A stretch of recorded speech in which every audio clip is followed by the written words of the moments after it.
जमशेदपुर में रक्षाबंधन के पावन अवसर पर झारखंड के पूर्व मुख्यमंत्री रघुवर दास ने अपनी बहनों से राखी बंधवाई। इस दौरान भाई बहन के प्रेम और स्नेह का भाव देखने को मिला। रक्षाबंधन के मौके पर बहनों ने रघुवर दास की कलाई पर राखी बांधकर उनकी लंबी आयु और सुख समृद्धि की कामना की। वहीं रघुवर दास ने अपनी बहनों के पैर छूकर उनका आशीर्वाद लिया। इस अवसर पर बड़ी संख्या में महिलाओं ने भी उन्हें राखी बांधी और उनके स्वास्थ्य एवं सुखद जीवन की कामना की। रघुवर दास ने कहा कि रक्षाबंधन भाई बहन के अटूट प्रेम, विश्वास और स्नेह का प्रतीक है। उन्होंने कहा कि यह पर्व मातृ शक्ति के सम्मान और उनके प्रति जिम्मेदारी का संदेश भी देता है। उन्होंने झारखंड सहित देश की सभी बहनों को रक्षाबंधन की हार्दिक शुभकामनाएं दी। भाई बहनों का अटूट रिश्ता और प्रेम का प्रतीक रक्षाबंधन के त्योहारों पर मैं समस्त राज्य के देश के बहनों को रक्षाबंधन के शुभ अवसर पर हार्दिक शुभकामनाएं। सभी भाइयों को भी मेरी ओर से रक्षाबंधन के अवसर पर हार्दिक शुभकामनाएं।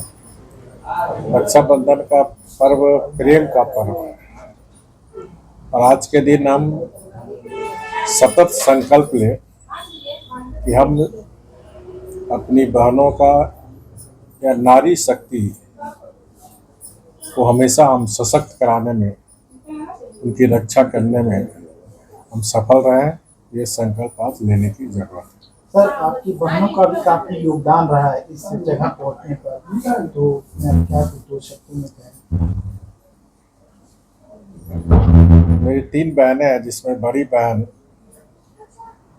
1-2 साल पहले हमको छोड़ के चले गए। तो निश्चित रूप से मैं विशेषकर बड़ी बहन को बहुत मिस करता हूँ, क्योंकि आंदोलन के दरमियान या फिर अयोध्या आंदोलन के दरमियान भी जब पुलिस छापामारी करती थी तो मैं सिद्धगुड़ा में मेरी बड़ी बहन रहती थी, तो मैं उसी के यहाँ जाकर छिपता था। तो उसको मिस कर रही हूँ, बड़ी बहन को। और हमारी दोनों बहन का पूरे परिवार का, और खासकर मेरी माँ का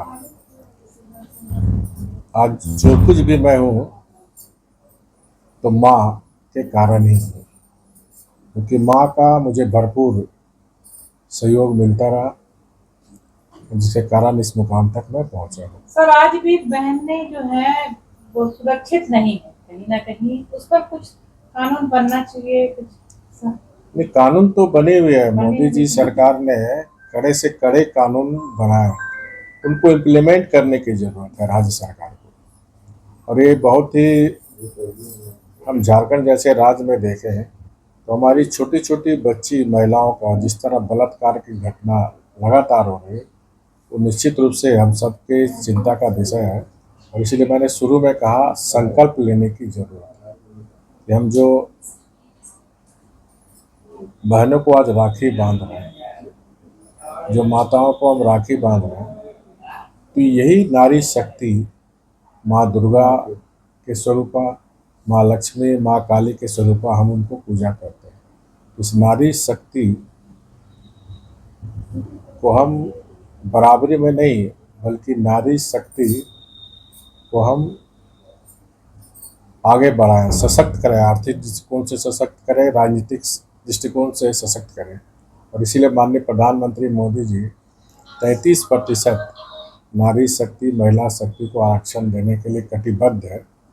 लेकिन विपक्ष के लोग इनको इस पार्लियामेंट में पास नहीं होने दिया। लेकिन प्रधानमंत्री जी कटिबद्ध है कि देश की नारी शक्ति को 33% आरक्षण देंगे। आज आप देख रहे हैं जो हमारी बहनें हैं, हमारी बेटियां, चाहे खेल के क्षेत्र में हो, चाहे सेना के क्षेत्र में हो, या बॉर्डर के लड़ाई के क्षेत्र में, आज अग्नि पंक्ति में है। तो हम सब संकल्प लें कि जो समाज में कुछ लोगों के द्वारा विकृति भावना आई है, उसको भगवान सुबुद्धि दे।